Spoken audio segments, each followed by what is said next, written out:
What's good, everybody? So this one here is the Lou Pearlman Story. Now, I don't know how I'm going to put this out. I'm going to have to record this in parts. So I don't know if I'm going to put each part upload each part individually, post each part individually, or if I'm going to put them all together and make one big, you feel me? If you're watching this and you see this video is over an hour long, over an hour and a half long, then there's all the parts put together. So yeah, that's what it is. But Lou Pearlman, if you're not familiar with Lou Pearlman, I would say is your favorite celebrity, manager, talent scout, whatever you want to call it. And the thing with Lou Pearlman is Backstreet Boys. Y'all know Backstreet Boys, right? Well,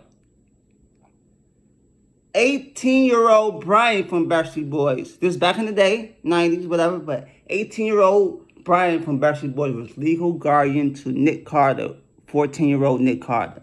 I'm going to say that again. 18-year-old Backstreet Boys member Brian was legal guardian to 14-year-old Backstreet Boys member Nick Carter. If you don't know what that legal guardian stuff means, that means Nick's parents are no longer have parental rights over him. 14-year-old Nick had his parents' rights taken away from them, and it was given to an 18-year-old Brian. So what you have is, you got two teenagers, and the older one is legal guardian to the younger one. So Nick was to get in, 14-year-old Nick was to get in trouble with the law, get caught with drugs, whatever this, that, third man may have it. They not calling his parents no more. They call him Brian, the 18-year-old. Not only that, Nick, 14, was the youngest member. The youngest member and the oldest member are 10 years apart. So during that time, if Nick is 14, he's the youngest. The oldest, Kevin, was 24. Like, come on, dog. But that's just, from what I remember about, Lou Pearlman and the whole shebang with, Backstreet Boys. Yeah. So without further ado, let's get into it. I ain't gonna waste no more time talking too much. Let's get into it and see what this is about. The boy band con, Lou Pearlman Story.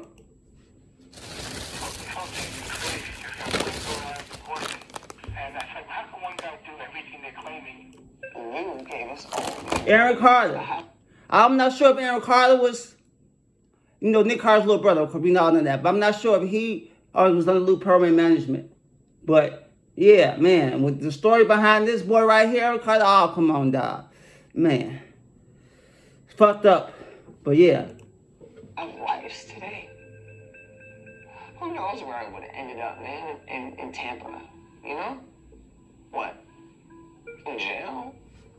I hope that Lou felt bad, because if Lou didn't feel bad, then he's a monster. And NSYNC, I don't remember this guy's name, but this NSYNC, one of the NSYNC band members. People who know me know who I am, what I do. Should be eating this and drinking this and eating this shit, but I have a hard time saying through and through I think Lou Pearlman was a bad person. I have a hard time saying that for whatever reason. There's no words to express how bad he was. What was that? I wonder how he could sleep at night. Come on, no way. That's dreaming. I never had my family, friends. Yeah, right. Nobody. If you look at him, he was a nice person. He had a lot of different faces, but he genuinely had a heart. I just think he was blinded by greed. It's not for me to decide, man. I have such deep sadness But about I will give Lou Pearlman credit. Backstreet Boys and NSYNC, they was the top of the charts when they was hot and popping 20 plus years ago. Backstreet Boys still doing their thing to this day. Justin Timberlake, his solo career took off. So yeah, I'll give him credit for that shit. this that I don't even feel.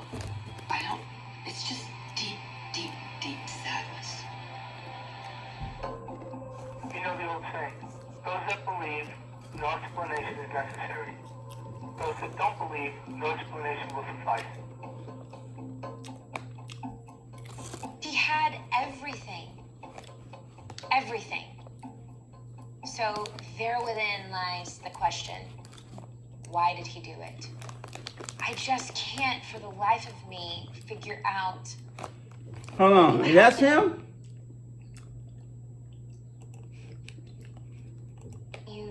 hold on, y'all. I'm trying to go back some. Shit. Go back some more. There we go. I just can't. So is this him right here, the big guy right here? Remind me of Dan Snyder. Y'all know Dan Snyder from Nickelodeon? Yeah, yeah, same type of situation, similar. Although Dan Snyder's more on the pedophile side of the game, if I could say that on YouTube. But yeah, still, similar. I can't for the life of me figure out when you have it all. Okay, and I don't know. You know what I'm trying to say? Is it similarity between Lou Pearlman and Dan Snyder from Nickelodeon? Why do you go left when you could just keep going right?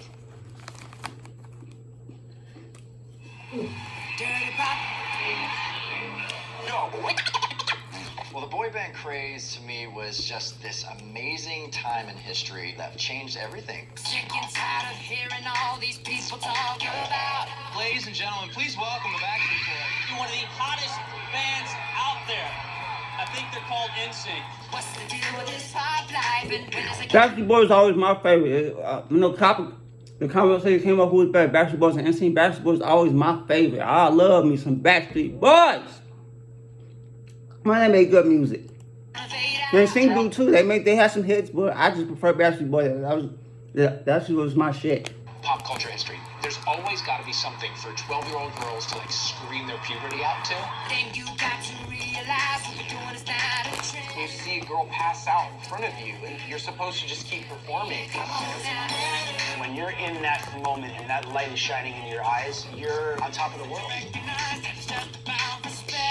We had overtaken U2 for the largest production in the history of touring. We have the biggest show, the biggest stage, the biggest video wall. Oh, on Dream Champs, speaking of the Dream Champs, Method Man said that NSYNC copied off of him and Redman, but no strings attached to it when they come down from the ceiling with the strings. Yeah, he said NSYNC copied off of him and Redman for that shit they did on stage during that particular tour. No strings attached to it. What the name of the album is No Strings Attached. Y'all ain't seen the album cover with the puppeteer type of action?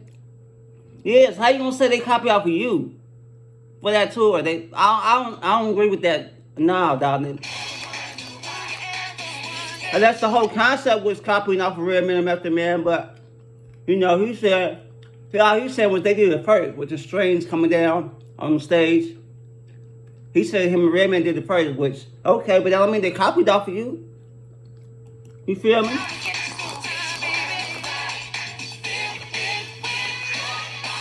People were selling 1 million records Yeah, a week. Like, I had that album. never seen sales That's a like good album. A damn good album. Millennium. That's one of my favorite albums. This was one of the biggest times in music history. And what a lot of people don't understand, the man responsible for this was Lou Pearlman. Lou Pearlman. Louis J. Pearlman. Lou Pearlman.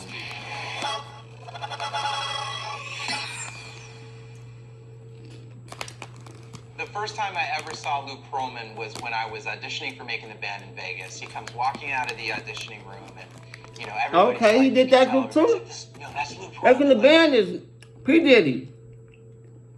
Yeah, this had in Old Town too. I remember Old Town. Okay, they weren't as successful as Backstreet and NSYNC, but okay, they had a little minor success. Walks by, and I remember he went into the bathroom. And if I remember right, I was like, this is a chance to have some airtime with Lou Pearlman. And I believe I went into the bathroom to casually be like, yes, I admit I was stalking Lou Pearlman into the bathroom. But I was casually this is a good time to use the bathroom too. Maybe I'll get a chance to, this guy is the guy pioneering music on the radio right now. You know what I mean? He was the Berry Gordy of my generation. And here I am talking to the creator in the bathroom, of all places. It always just struck me as odd. There's this dichotomy between. But Berry Gordy he didn't discover success. He just signed, different artists and groups. Jackson 5, Temptations, Marvin Gaye, C1. He signed all these different groups and artists to a Motown record, which ended up being successful. But he didn't discover them. Somebody brought him Jackson 5. Somebody brought him Stevie Wonder. You feel me? So Lou Pearlman, he actually went out and created these groups on his own. He went out and searching for a talent to put together to make a group. So that's a little different. You feel me? What you think of as a successful music mogul and Lou. Didn't look like Lou, didn't act like Lou. When I first heard of Lou Pearlman, the idea that there was this, kind of fleshy, jovial, cherubic little guy who was the impresario behind Backstreet Boys and NSYNC was very intriguing. Lou was always bragging about his business and his airplanes and who he would fly on his airplanes and his blimps and lived this very lavish life. If Lou wasn't the entrepreneur that he was, he would have been the best car salesman you've ever seen. He would have convinced you that there was features on the car that didn't even exist yet. His house was like a giant theme park. All white house, white and baby blue everywhere. It was like Disneyland. I mean, he had like this boat, wave runners, and this crazy pool, and this private movie theater, and he would have you over and have these boy band parties at his house, and hell yeah, this sounds like an awesome time. He had like an old-fashioned Coca-Cola Hold on, was Backstreet on that picture too?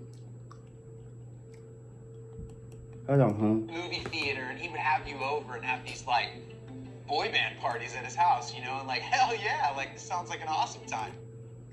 No, I was just in sync. Okay, I don't know Backstreet Boy guys now. He had like an old-fashioned Coca-Cola machine that would open up a door with them all sitting there, and it was always stocked with Yoo-hoo and apple juice. That was right next to the Darth Vader helmet. He'd buy you an expensive watch. You just got a $10,000 watch. You're like, awesome. He also had a stretch limousine that had a driver.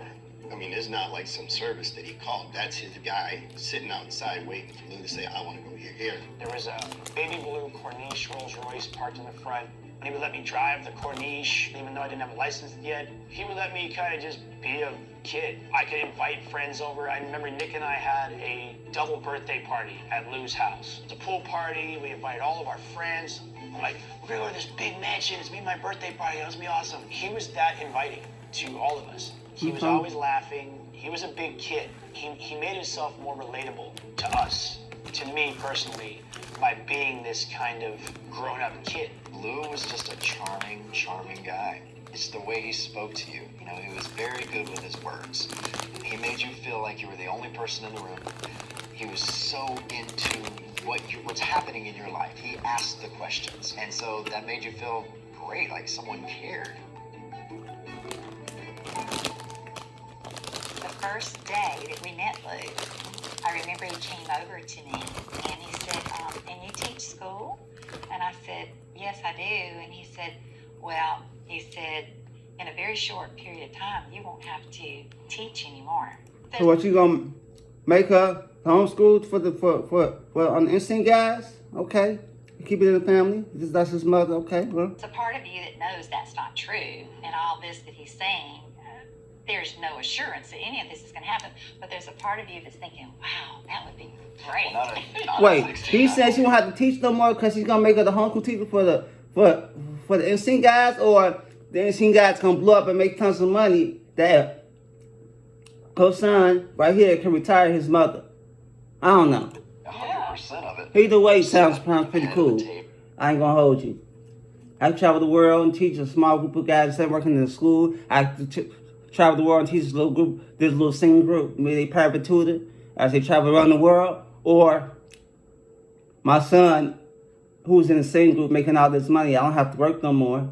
Either way, sounds pretty cool. Way to live your life. You feel me? People and just be laughing and just saying, "Oh boys, you're gonna be so big," and yeah, I mean, it was the best support you could get. He'd say, it's great. It's gonna be great. It's gonna be great. You're gonna be huge. Yeah. You're gonna be huge, kid. You're gonna be huge. Right. Lance, know what I wish the Easter Bunny would leave in my Easter basket? You. Who's that? A fan? I don't know. Why are you keeping all this fan stuff? I kept everything. I got boxes of stuff. If it was something real cute, How many albums do you think you have? You want to know? I had 85. Damn. 85? I never thought of it. You'd end up doing No. something like this. What, did you think I was talented enough to be in a boy band? Never thought about it. Did you ever think about it? No, are you kidding me? I didn't think it would be possible to do anything in music. That early? So Orlando is known as the tourist capital of the world. You have all this great talent working at Disney, working at Universal. Orlando was every place and no place at the same time. It's odd that Orlando was the breeding ground, but it actually kind of makes sense. There are a lot of theme parks. There are a lot of young entertainers who go down there to be Aladdin or whatever. It's like Hollywood, but you can afford it. So you Yeah. have this amazing cattle of artists and singers, and then here comes this guy, Lou Pearlman, auditioning and looking for a boy band. I mean, I was used to going to the Sony Club, like on the top floor of a skyscraper on Madison Avenue in New York City. And like now, I'm at Transcontinental Records. What is that anyway? What does that mean? Does that mean you have offices on all the continents? Like, what does that mean? And it was like in Orlando. It wasn't in New York City. It wasn't in Los Angeles. It wasn't in London. It was in Orlando. Pearlman made his fortune in the aviation business.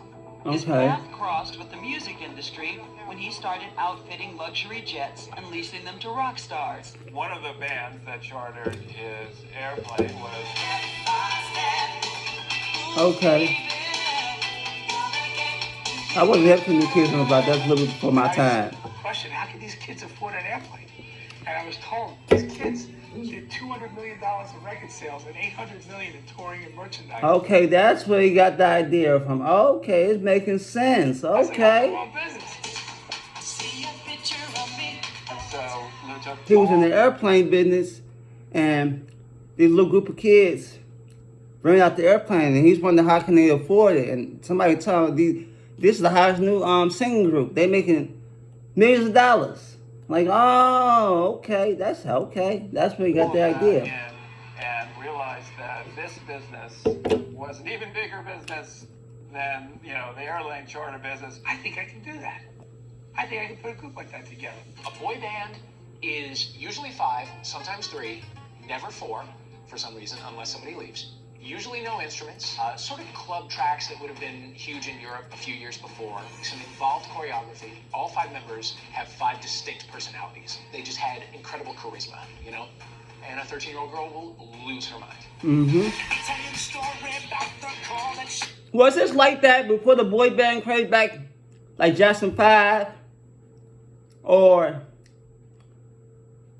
groups like that? I'm trying to think of, excuse me. I'm trying to think of young groups. Like Jackson 5 was the only young group I can think of. Temptations and Commodores, excuse me. And Pop Mickey Burke, but yeah, Temptations or Commodores, or from the Fire, those are older guys. Ohio players, these were older guys. So Jackson 5 only be like the young group. It was just as all boys. Of course, you had Silvers, but that was mixed boy and girl. The Bars was mixed boy and girl. So, but yeah. We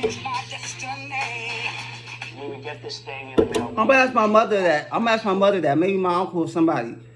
Was the girls gone crazy or like the Jackson 5, whatever the case may be? I'm gonna ask, see what they say. Anyone that's in the entertainment field. Open auditions for local harmony doo-wop group, Louis J. Pearlman, entrepreneur. My mom and I were like, well, why not? And Lou signed me on the spot. Howie met Lou as well. Hold on, go back. Nick, some involved choreography. All 5 members have 5 distinct personalities. They just had incredible charisma, and a 13-year-old girl will lose her mind. Yeah.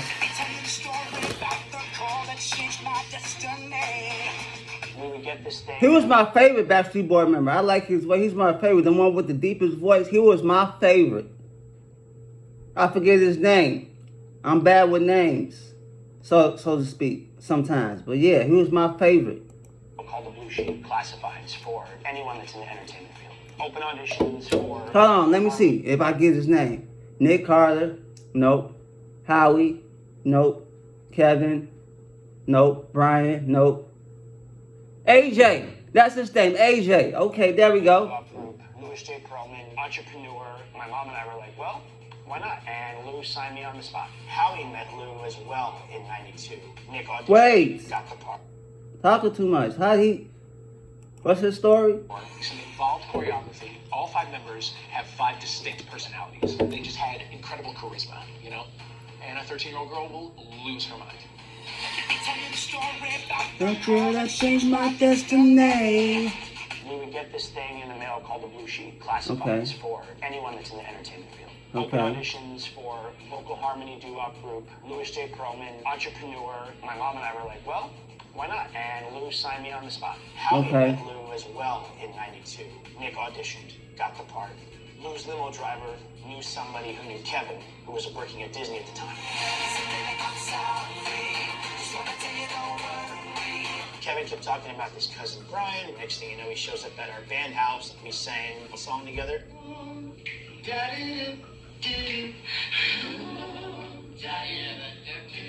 That was the moment that we knew this is Backstreet Boys. Okay. I found Justin. Justin brought in JC, so it was the 3 of us. And I knew Joey from Universal.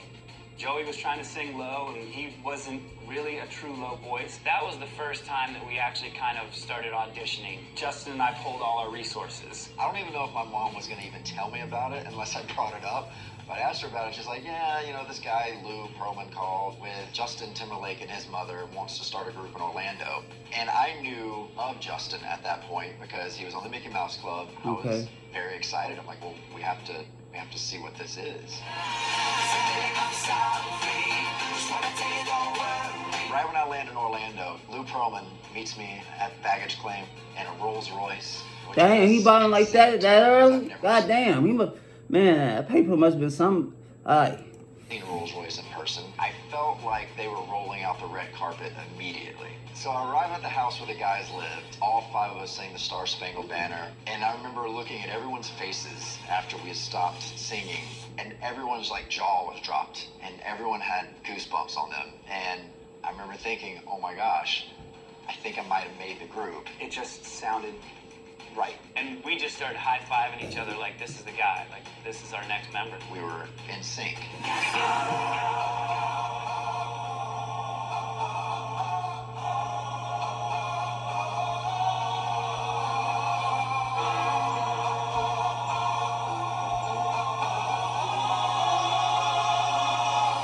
Oh man, we're in trouble, you know? I was late for a job interview once and I called Lou in a panic and I said, I don't know what to do, I'm gonna be late. And he goes, don't worry, I'll have a helicopter come get you. So they picked me up. I get there and they said, so how will you be coming to work? And I said, I don't know. They said, well, how did you get here today? I said, helicopter. And they're like, yeah, how did you get to here today? I said, a helicopter. And Lou loved always helping me and doing things that he could do. You bought him like that, So okay. said, I want to get a house for you guys because I want you guys to be together a lot and I want you guys to, you know, really get to know each other and not worry about, you can quit your jobs and all this stuff. And that to me, I mean, was like, you know, amazing. So how was he pulling that money like this in the early stages? With the airplane business making that much money? But I thought he had quit the airplane business to do the talent manager thing. I don't know. Am I missing something? My family. I put How are you missing something? Help them where they don't have to worry about their jobs, they don't have to worry about school. We provide tutors, we give them choreographers, we give them vocal lessons. One of the things that Lou and we created was a boot camp. So even though NSYNC and Backstreet Boys were a couple of years apart, they went through the same process. We were working our asses off day in and day out. Lou had these gondola hangars for his airships. No air conditioning in there. It was hot as balls. We would learn how to dance, we do choreography, and we would learn how to sing on a microphone without being out of breath. Probably rehearse 6 to 8 hours a day in there. That sound like Prince. 'Cause I remember hearing a story how Prince, you know, More Than in Time was a book that he put together. So they said, yeah. So they said that Prince would do like 6 hours with the time, and then he'd go do six hours or so with the Revolution. So yeah, man, that's a lot of work. Yeah. Hey, Prince was workaholic, but they went through the same scenario. Work all day to get their moves and they singing and all that choreography stuff down there. down pat. You feel me? Surprised none of us ever got heat stroke. You're talking Orlando, Florida in August. When we'd play anywhere, it seemed more inviting than that warehouse did. Since then, they've torn it down, and I think I've brought in flowers to that place a few times and wished it well on its death. But boy, I'll tell you, they were troopers. They wanted it. They wanted it bad. I think that was the beginning of us really bonding. We were inseparable. We definitely started feeling like a family. As repetitive and as annoying as it gets, it was fun. You know, I'm with 4 guys that are like my brothers and doing music, so you are getting... Yeah. Oh, look who decided to show up. This is my friend Lily. He took me to a really cool concert the other day. In the beginning, he was there a lot. They all were kind of like without dads, so Lou kind of filled that void. Kevin lost his father to cancer. So when we first formed the group, Kevin really looked up to Lou as a father figure. We called him Big Papa. He would go into the office at Transcon and Lou would be like, come in, what do you need? What do you need? Whatever we needed, whatever we wanted. There was a calming about him that you never had to worry about anything. Here I am working 3 jobs so I can pay rent, and when you're around Lou, it's just like, you didn't have to worry about money. You didn't have to worry about anything. Lou was head of our family. We would have dinners. We would tell him everything. What's Lou's? Good for you. Lou loved food. We'd go to New York and it'd be Peter Luger. You know, oh, you can't get into Peter Luger, but I know people and I can get you in. Los Angeles, you can always go to Lowry. So it was, you know, food was a big part of his life, and it was the way that he, I don't know, brought the family together. He wanted to show you what life could be. If you know, if you work it right, you can have all what I have. Like, he was the walking poster child of what success could be. It's just like Peter Pan and the Lost Boys, you know what I mean? It was just like this awesome thing to be a part of. I think it's because, you know, he didn't have a lot of family. And so he looked at all the bands, he put all his love into us. But Lou so desperately wanted to belong to those groups, and he wanted your friendship. He just really wanted to be loved, I really think. I can't believe that I would feel sorry for a multimillionaire, but I did. As Backstreet Boys, we signed with Jive, and then Lou and Donna and Johnny were our management team. You know, Lou was generous. I mean, I just remember a time when we had an opportunity to do a TV show in Tampa. We were recording in LA, but we had to get there by a certain time, and all the regular airlines were shut down. We couldn't make a plane. Lou found a medical evac plane, and he got in it with the pilot and flew to LA, picked the guys up to get back to make that show. But because the plane was too small, they had to make stops. So by the time they actually got to Tampa, they missed the taping by an hour. But that's how dedicated Lou was to trying to make sure that these guys got to a place where an audience could see them to help take them to the next level. I think Lou's passion at that point, at the beginning, was so endearing, and his drive. Mr. Lou Pearlman, the man who started it all. Where do we go from here? Onward and upward. The way that he handled business is the way that he handled us in the beginning. Like, give us that extra push. Lou was an unusual promoter in that he was willing to put up his own money. They were spending millions, Lou's millions. His work ethic was something that I know I took away from him. We would go door to door to every single solitary radio station and do every interview. We would sing a cappella on the radio stations. When we released our first US album, things started to pick up, and in doing so, it wouldn't go away. Fans were calling, fans wanted to see the video, and in turn, MTV created what we all remember as TRL. The boy bands made people watch MTV all day long. They made them call TRL. And the boy band thing made girls just stand in the middle of a busy street in New York City and just yell at a window. And like, maybe there was somebody on the other side of that window. Maybe there wasn't.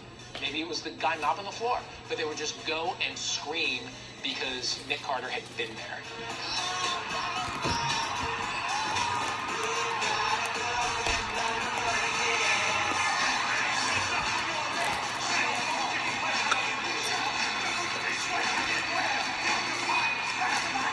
They were hot. The records were top 10, top 20 at that point. Singles all over the charts. You know, they were selling out shows all over the place.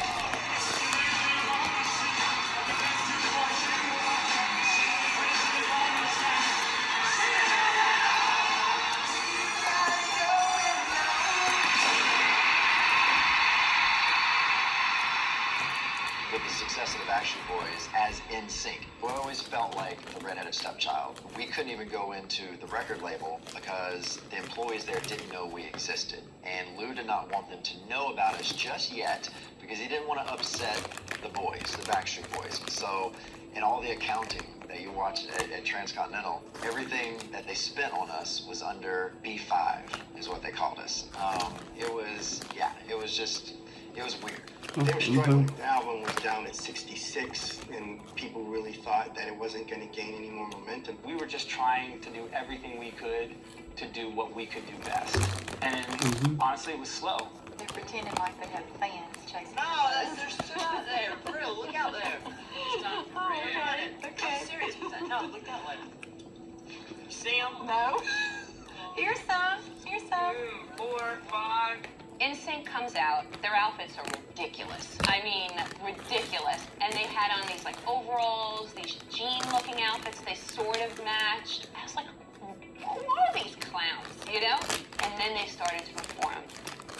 NSYNC blew me away. Backstreet Boys harmonies were the thing that they focused on most. Also, Backstreet Boys' image was a little bit more darker with blacks and darker clothing, whereas NSYNC were the guys next door. They wore basketball jerseys and shorts and Jordan shoes and stuff like that. NSYNC had great harmonies also, but they really focused on the performance and the shows. I'll never forget, it was this Disney show, this Disney performance, and we were burnt out. And we were just like, we don't want to do it. And the minute we said no, NSYNC said yes. All right, we're in sync. Yes, yes, yes, here we go. Come on, here we go. Here we go. Okay. Here we go. One more time. Everybody's feeling fine. Here we go now. Yes, yes, yes, here we go. Who was drum on that? There was somebody with long hair.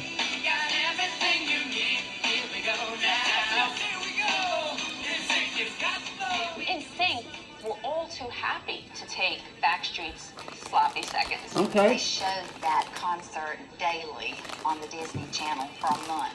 I bet. I don't remember that, but I bet imagine that was played a lot on Disney Channel, okay?